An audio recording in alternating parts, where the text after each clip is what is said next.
The knife slipped from my trembling hand, clattering against the chipped ceramic sink like a gunshot in the dead of night. "Jamie, look at me, God, just look at me," Olivia hissed, her voice cracking like thunder over the Strait of Gibraltar, while Alyssa's fingers dug into my arm, not hard enough to bruise, but enough to anchor me to the linoleum floor we'd scrubbed together as kids.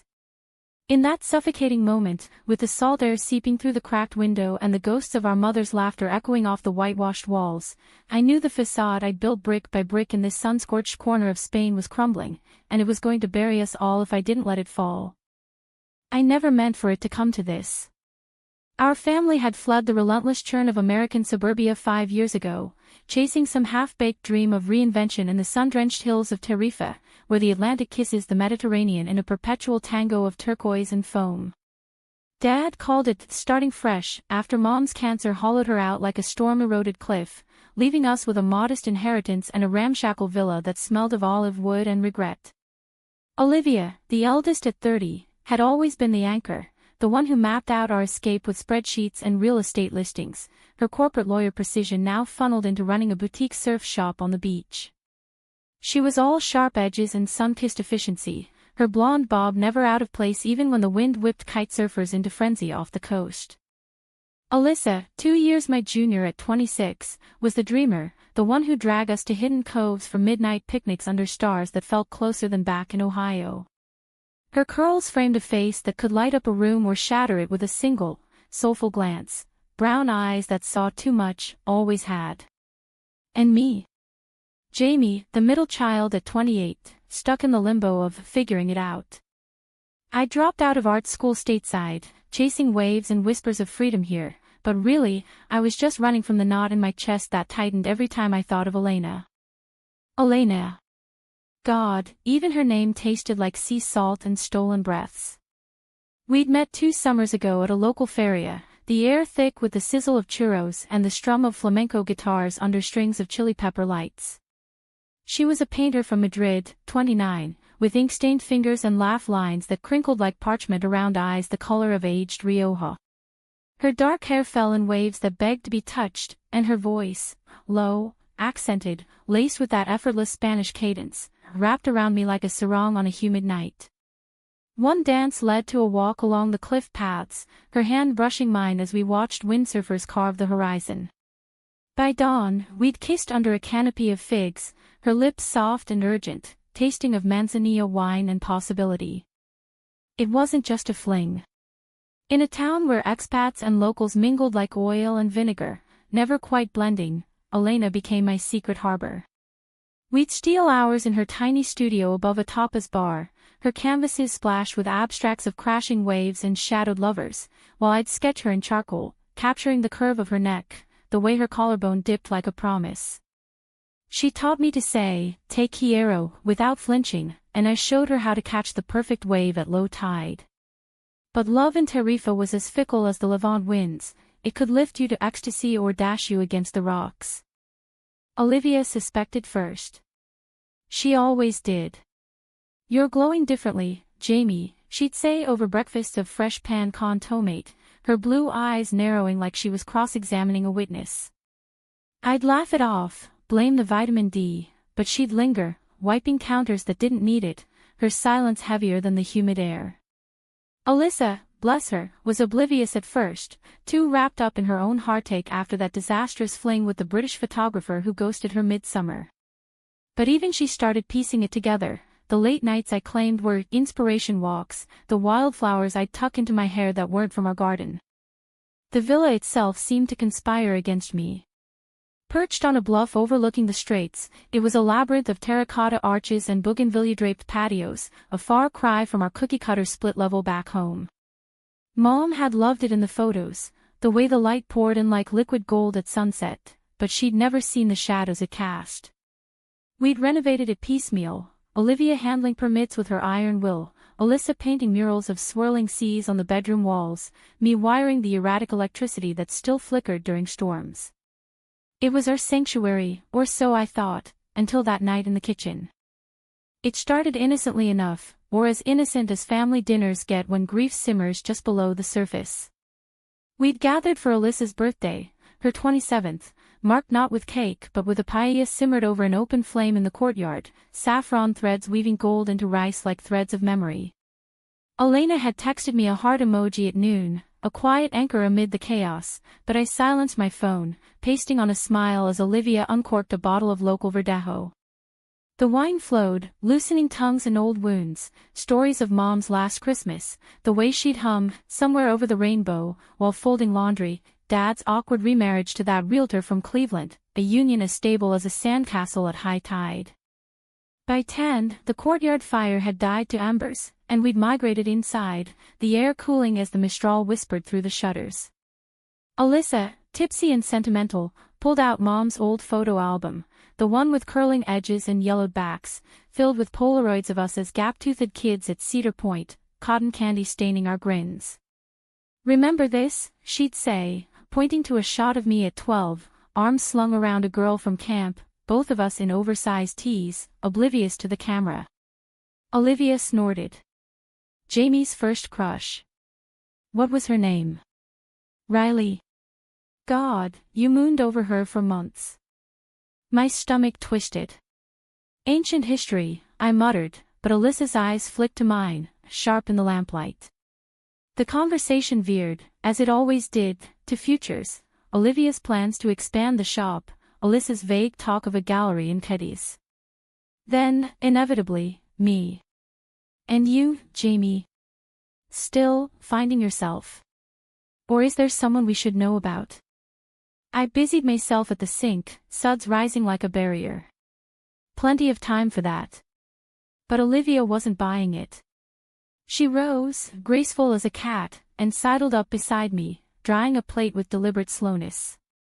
You've been distant. Sneaking out, coming back smelling like. What, exactly? Paint and salt. Alyssa joined, her chair scraping like an accusation. And those bruises on your neck last week. Hickeys don't come from surfboards, sis. Heat flooded my face, the water scalding my hands. I shut off the tap, gripping the edge of the sink.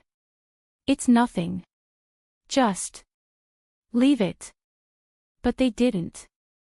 Olivia's hand on my shoulder was firm, turning me to face them. Alyssa's eyes, wide and pleading, searched mine. Jamie, we're family. Whatever it is. It's Elena, I blurted, the name escaping like a breath I'd held too long. Their faces froze, Olivia's jaw tightening, Alyssa's brows furrowing in confusion. We're together. Have been for months. The kitchen pulsed with silence, broken only by the distant call of a night heron. Olivia stepped back, arms crossing like a shield. Together. As in. Lesbian together, I said, the words raw, tasting of rust. I love her. And I didn't tell you because. Because after Mom, after everything, I didn't want to be the one who broke us more. Alyssa gasped, a hand flying to her mouth, but it wasn't horror, it was recognition dawning. Oh, Jamie. Why hide it? We love you. Olivia, though, Olivia's face crumpled, not in disgust, but in something sharper, betrayal. Hide it. You've been lying to us. Sneaking around like we're the enemy. Do you know what this looks like from the outside? The town whispers already, those American girls, always so dramatic. And now this. What would Mom think? The knife, I'd been chopping lemons for digestives, slipped then, as I whirled. It wasn't malice, it was the tremor in my soul manifesting in flesh. It clattered, innocent, but the sound shattered us. Alyssa knelt to retrieve it, her curls falling forward, voice soft. Mom would have loved you anyway, Liv. She loved all of us, flaws and all. But Olivia's eyes blazed, tears unshed. Flaws. This isn't a flaw, it's a secret that poisons everything. Remember Aunt Clara? The one Dad disowned for choosing wrong. You think I want that for you? For us?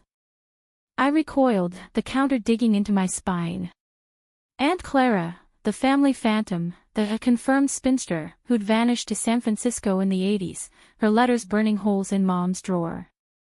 I'd idolized her in whispers, piecing together a courage I craved. "You don't get it," I whispered. "Hiding her broke Mom. Hiding me. It breaks me." The argument spiraled, voices rising like the wind outside, lashing against the shutters. Olivia accused me of selfishness, of fracturing the fragile peace we'd clawed from Mom's grave. Alyssa mediated, tears streaming, pleading for understanding. "We're scared, okay? Scared of losing you like we lost her." But fear curdled into something uglier, Olivia's words slicing deep, dredging up my failures, the art I never finished, the jobs I quit, the way I'd leaned on them since Dad's abandonment. By midnight, I fled to the patio, the cool stone under my bare feet grounding me as stars wheeled overhead. Elena's studio light flickered across the valley, a beacon I couldn't reach. Inside, the sisters' murmurs filtered out, Olivia's clipped tones giving way to Alyssa's sobs. Betrayal hung thick as fog rolling in from the sea. I'd trusted them with my heart, only to watch it flayed open on the kitchen tile. Dawn crept in salmon pink, painting the cliffs in hues of forgiveness I didn't deserve. I found them there, slumped at the table, coffee steaming untouched. Alyssa's eyes were puffy, but soft, Olivia's guarded, a wall cracked but standing. "We talked," Alyssa said, reaching for my hand. "All night." Olivia nodded, voice hoarse. I overreacted. "It's not you, it's me. Aunt Clara. She wrote to me, once, after Mom died. Said she regretted the silence. I burned the letter, too scared to face it. My breath hitched. You knew.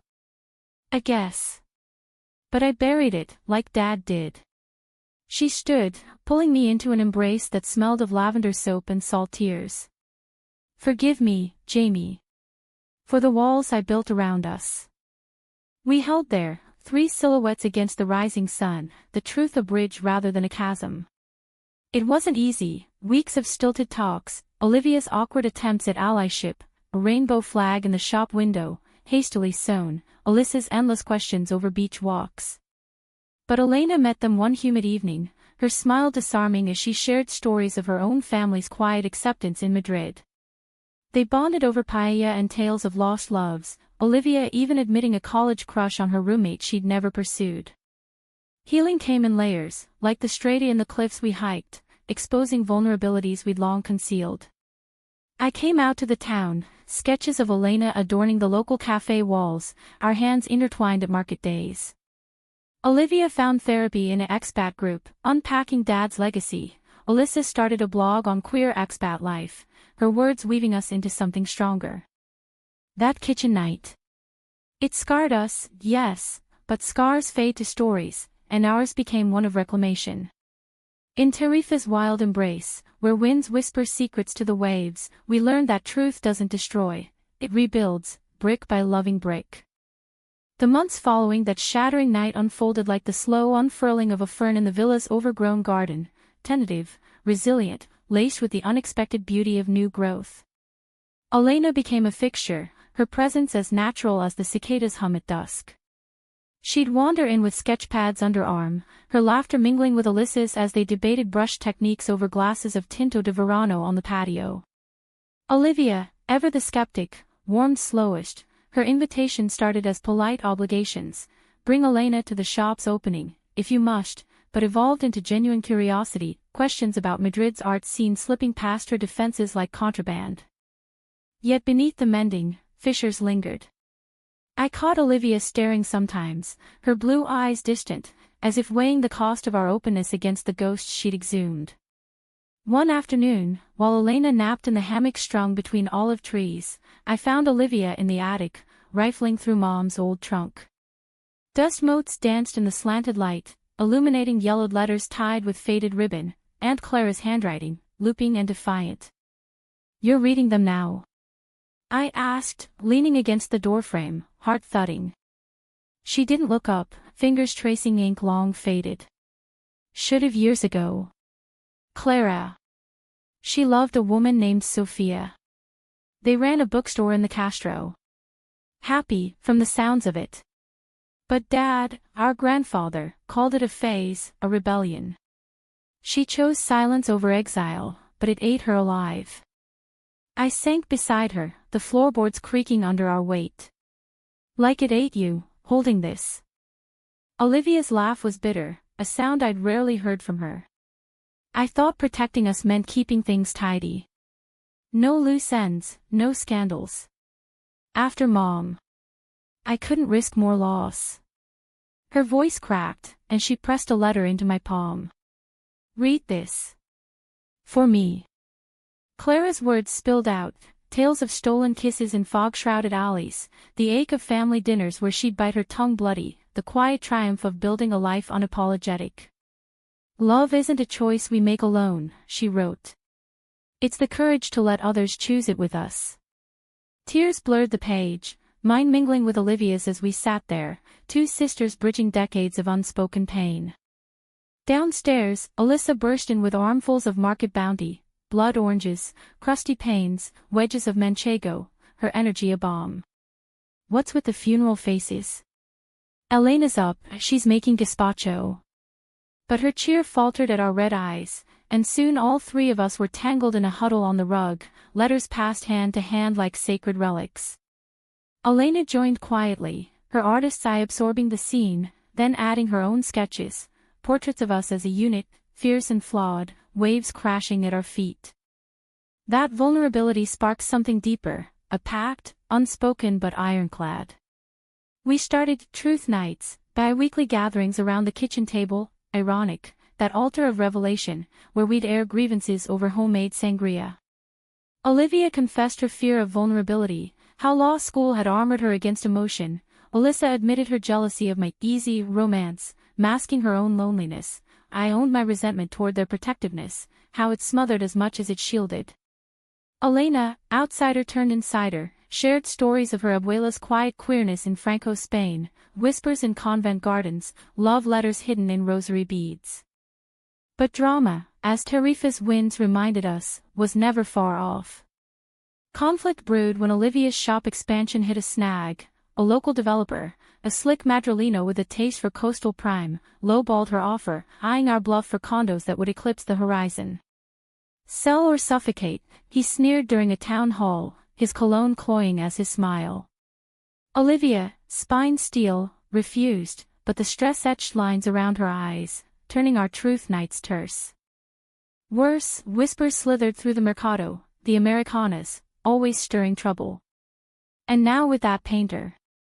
Unnatural influences.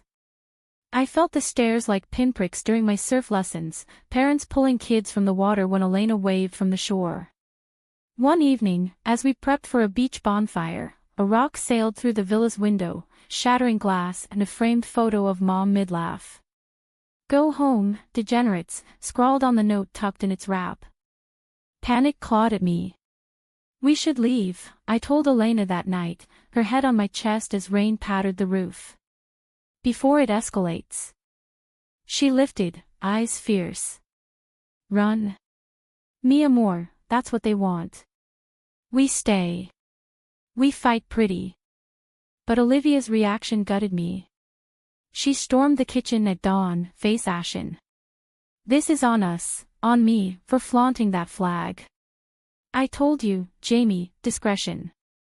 Discretion." I exploded, shards of glass crunching underfoot. "Like Aunt Clara's.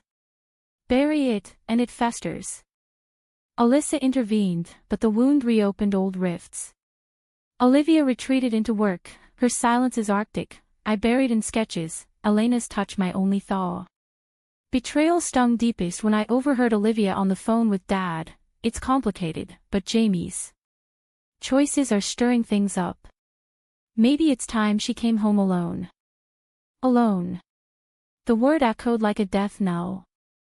I confronted her that evening, Elena's hand steady in mine as we stood in the courtyard, bougainvillea petals wilting in the heat. "Calling Dad. After everything. You're betraying me, us, for what? Approval from a man who couldn't face Mom's illness." Olivia's facade cracked, tears carving tracks through her sunscreen. I'm scared, okay? Of losing the shop, the home we built. Of you getting hurt. Dad. He offered help, strings attached. I almost said yes. The admission hung, a precipice. Alyssa emerged then, drawn by voices, clutching the rock like evidence. No more secrets, she declared, voice trembling but resolute. We face this together, or not at all. What followed was our crucible. Olivia rejected Dad's deal, pouring savings into a community petition. Alyssa rallied expats and locals alike, her blog exploding with stories of resilience, queer voices from Gibraltar to Gibraltar. Elena organized an art pop-up on the beach, canvases of defiant beauty drawing crowds that drowned out the jeers. I designed the banners, waves entwining like lovers' fingers, bold script proclaiming, Tarifa embraces all. The climax crested one stormy September eve, Levant winds howling as the developer's crew arrived at dawn, bulldozers rumbling like beasts. We met them at the gate, Olivia in her power sundress, Alyssa with megaphone in hand, Elena and I linked arm in arm, a rainbow contingent swelling behind us, surfers, shopkeepers, even the old fisherman who taught me to mend nets. This land's ours, Olivia shouted, voice carrying over the gale. Built on love, not greed. The standoff stretched hours, rain lashing like accusations, until sirens wailed, permits revoked, thanks to Alyssa's viral exposé. The developer slunk away, tail between legs, and as the clouds parted, a double rainbow arced over the straits, sealing our victory.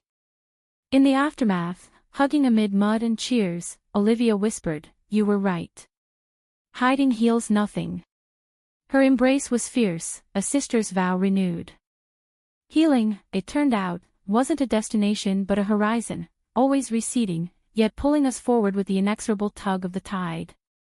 The rock incident faded into town lore, a footnote in Tarifa's tapestry of tempests weathered. The developer's retreat sparked a renaissance.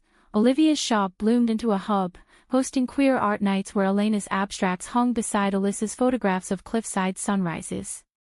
I taught wave-riding workshops for local youth, emphasizing balance, not just on boards, but in lives buffeted by expectation.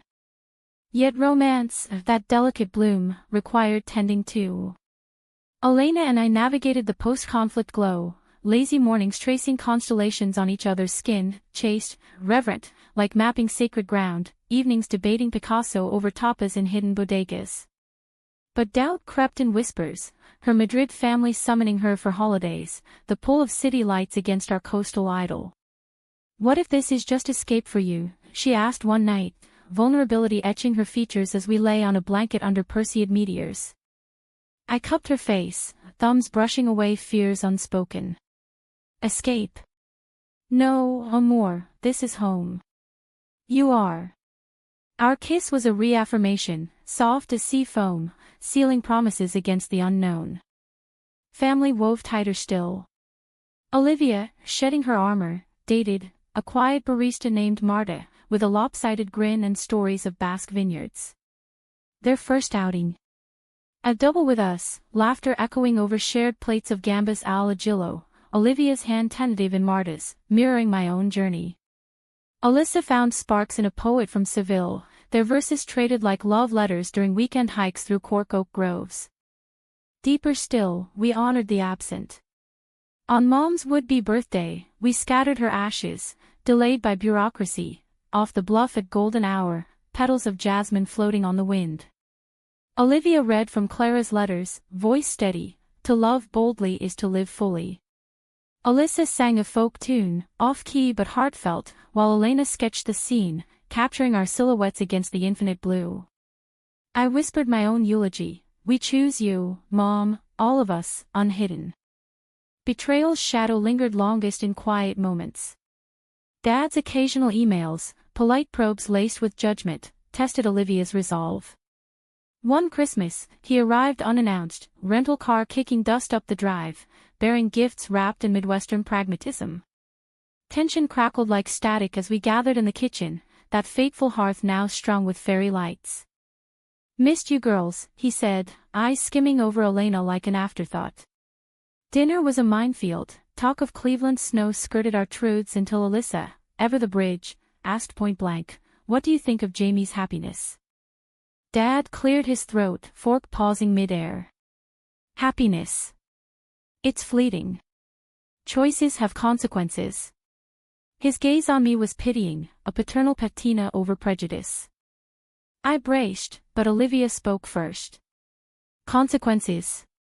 Like the ones you left us with after Mom. Or when you shunned Clara." Her words were measured, a lawyer's scalpel. "Jamie's choice is love. Own yours, or leave." Silence stretched, broken by Alyssa's soft, "We forgive, Dad. But we don't forget. Join us, or go." He stayed, awkwardly at first, chopping veggies with clumsy hands, enduring Elena's pointed questions about civil rights marches he'd once championed. By New Year's, as fireworks bloomed over the straits, he pulled me aside.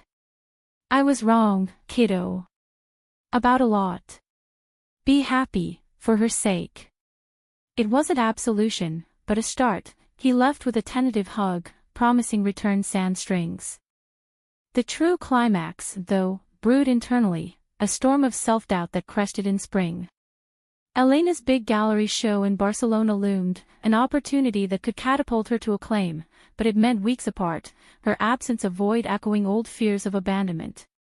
As she packed, I unraveled, sketches abandoned, waves untamed, nights pacing the patio under a sickle moon. Olivia noticed, cornering me, not with anger, but empathy, in the garden, secateur in hand as she pruned bougainvillea. "Talk to me, Jamie. Like we promised." "It's stupid," I admitted, thorns pricking my palms. "What if distance proves I'm not enough? What if she sees the mess, the girl who ran from America, from herself?" Olivia set down her tools, drawing me to the bench. "Enough. You're the heart of this, sis. Remember the rock. We stood because of you, your courage lit the way." Alyssa joined, Elena trailing with concern, and in that circle, truths poured, my terror of loss, Elena's guilt over ambition, sister's vows to hold space. The resolution came not in grand gestures, but quiet ones. Elena delayed her flight a day, driving us to a secluded cove where we swam naked in the chill shallows, innocent, exhilarating, bodies as canvases for sunlight, emerging to build a bonfire of driftwood and doubts. "We're not perfect," she said, toasting marshmallows with a stick. "But we're real. And that's our art." Summer waned in a haze of humanism, volunteering at a migrant center, teaching English to Moroccan teens who dreamed of crossing the straits like we once had, hosting potlucks where locals and expats swapped recipes for resilience. Olivia and Marta moved in together, their shared space a testament to late-blooming loves. Alyssa's poet proposed under a canopy of stars, rings forged from surfboard wax and sea glass. For Elena and me, commitment crystallized in a private vow at the villa's overlook, waves below chanting approval. No rings, no officiant, just hands clasped, eyes locked, promising to weather winds together. "En la salud y en la enfermedad," she murmured, twisting Spanish tradition with our truth. As autumn gilded the hills, we gathered one last time in the kitchen, not for confrontation, but celebration. Paella simmered, wine decanted, Clara's letters open on the table like invited guests. Laughter rang, free and full, as Alyssa raised a glass, to truths uncovered, not to heal wounds, but to reveal the wholeness beneath. And in that moment, with sister's arms around me, Elena's fingers laced in mine, I knew, we'd been broken, yes, but pieced back, stronger, iridescent as abalone shell. Tarifa's winds carried our story onward, a whisper to the world, love, in all its forms, is the ultimate reinvention. In the end, it wasn't happily ever after, nor tragedy's veil. It was profoundly human, messy, luminous, enduring. And that, in the American spirit of stubborn hope wrapped in Spanish fire, was enough.